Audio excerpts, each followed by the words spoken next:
موسیٰ نے کہا کہ اللہ فرماتا ہے کہ وہ بیل کام میں لگا ہوا نہ ہو، نہ تو زمین جوتتا ہو اور نہ کھیتی کو پانی دیتا ہو، بے عیب ہو، اس میں کسی طرح کا داغ نہ ہو۔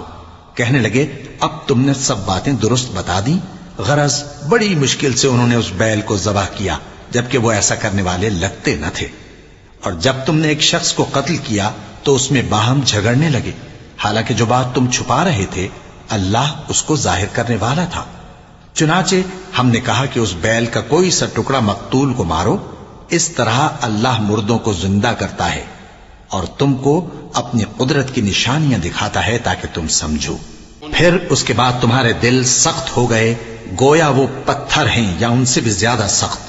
اور پتھر تو بعضے ایسے ہوتے ہیں کہ ان میں سے چشمے پھوٹ نکلتے ہیں، اور بعضے ایسے ہوتے ہیں کہ پھٹ جاتے ہیں اور ان میں سے پانی نکلنے لگتا ہے، اور بعضے ایسے ہوتے ہیں کہ اللہ کے خوف سے گر پڑتے ہیں، اور اللہ تمہارے کرتوتوں سے بے خبر نہیں۔